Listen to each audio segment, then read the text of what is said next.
pada hari ini, Senin 20. Acara pada hari ini adalah sebagai berikut. Yang pertama, pembukaan. Keempat, sambutan. Yang kelima, penutup. Panitia pelaksana. Kami undang dengan kasih Bapak Penata.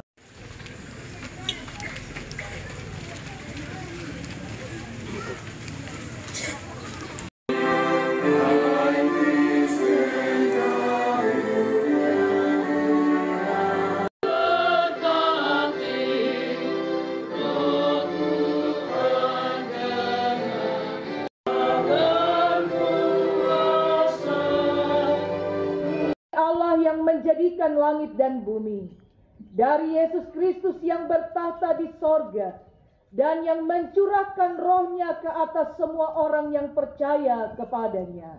Amin.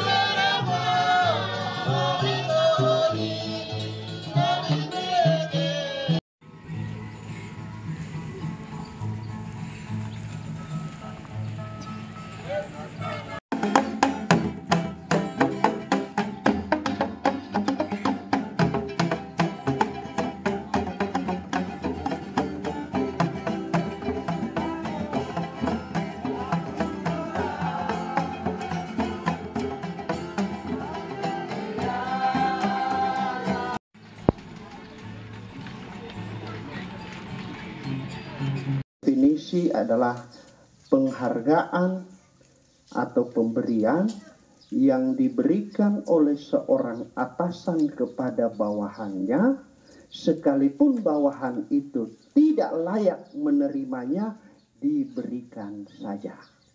Itu. Jadi saya ulang, karisma atau ken, bahasa Ibrani bilang itu kalau didefinisikan itu penghargaan atau pemberian dari seorang atasan kepada bawahannya, ya, pemberian penghargaan maksudnya, sekalipun bawahan itu merasa dia tidak layak menerima itu, tapi diberikan saja. Nah, itu namanya kasih karunia. Contoh, siapa di antara kita yang yakin itu lolong-lolong selamat? Ya, semua pikir, saya ini dosa banyak, saya tidak layak, tapi Yesus kasih saja. Itu yang namanya kasih karunia. Percaya, beriman, diberi kasih karunia. Jadi sekalipun kita tidak layak, Tuhan memberikan itu kepada kita supaya ada maksud. Nah, kita akan hubungkan nanti dengan kasih karunia ini menurut Paulus kepada Titus sudah nyata. Jadi kalau kasih karunia itu sudah nyata, itu apanya yang nyata? Dan bangkit, namanya Yesus, disaksikan oleh 553 orang saksi. Apakah itu masih tidak bisa dipercaya? Tapi di tengah-tengah situasi itu ada aliran yang namanya doketisme. Dokein, samar-samar menampakkan kelihatannya, gitu. Lalu dokein ini, kata-kata doketisme inilah yang diambil alih oleh beberapa aliran. Dia mengatakan Yesus penghibur, berarti dalam suka, dalam duka, dalam tindakan hidup kita, dia diberikan supaya menghibur kita, mengingatkan, membimbing, menyatakan segala hal yang baik. Jadi tidak heran kalau bacaan kita ini mengatakan dari proses kasih karunia Allah itu supaya kita memiliki hati, sifat, sikap yang bijaksana, adil, dan beribadah. Karena ini bagian dari runtutan di mana Roh Kudus itu bekerja untuk kita di dalam hidup yang bijaksana. Bijaksana itu beberapa jemaat saya sudah jelaskan setiap khotbah bahwa bijaksana itu akar katanya sebenarnya hokmah, hikmat. Hikmat itu seperti pinang dibelah dua. Sebelah kiri namanya bina. Ini orang Israel punya bahasa B-I-N-A-H. Bina. Bina itu artinya pengertian. Tefuna di kanan namanya kebijaksanaan.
Naik ke sorga, dan kita mengenang turunnya Roh Kudus kepada Rasul dan juga kita semua yang hadir pada hari ini. Orang-orang percaya dari berbagai suku dan bahasa yang telah berkumpul dan juga warga jemaat GKI di Tanah Papua di Klasis Port Mumbai dalam semangat perayaan ibadah Pentakosta ini. Kita diajak untuk memperbaharui komitmen kita dalam pelayanan dan kesaksian iman di tengah masyarakat di negeri Port Mumbai, negeri matahari terbit, negeri milik kita bersama. Warga jemaat dan hadirin yang dikasihi oleh Tuhan Yesus Kristus, pada kesempatan yang berbahagia ini, saya mengajak kita semua untuk merenungkan makna hari Pentakosta dalam konteks kehidupan kita sehari-hari. Roh dan roh kebenaran, keberanian kepada para rasul untuk 23 ayat yang ke-17. Demikianlah hari Pentakosta bagi gereja melambangkan awal penuaian jiwa-jiwa bagi Allah di dalam dunia. Hal ini menjadi nyata setelah peristiwa pencurahan Roh Kudus sebagai penggenapan janji Tuhan Yesus kepada murid-muridnya untuk melengkapi mereka menjadi saksi. Maka Roh Kudus dan jiwa-jiwa bagi Allah. Dengan demikian, kita yakin bahwa peristiwa Pentakosta yang dulunya pertobatan dan pembaptisan kepada kira-kira 3 bulan setelah bertobat dan yang dilakukan oleh Gereja Kristen Injili di Tanah Papua sampai saat ini. Bapak, Ibu, saudara-saudari yang diberkati Tuhan, tahun 2024 bagi Gereja Kristen Injili di Tanah Papua adalah tahun pemberdayaan. Karena itu menjadi penting bagi kita memaknai perayaan Pentakosta tahun ini sebagai momentum gerakan pemberdayaan bagi setiap kita, baik sebagai pimpinan gereja pun sebagai pimpinan dalam masyarakat atau di mana saja kita berkarya, juga sebagai pelayan firman, penatua, siamas, maupun sebagai warga jemaat atau warga masyarakat. Kita semua memberi diri diberdayakan supaya menjadi baru dalam berpikir, berucap, dan bertindak sebagai imamat yang rajani, bangsa yang kudus, umat kepunyaan Allah sendiri, supaya kita mampu memberitakan perbuatan-perbuatan Allah yang besar dari Dia yang telah memanggil kita keluar dari kegelapan kepada terangnya yang ajaib.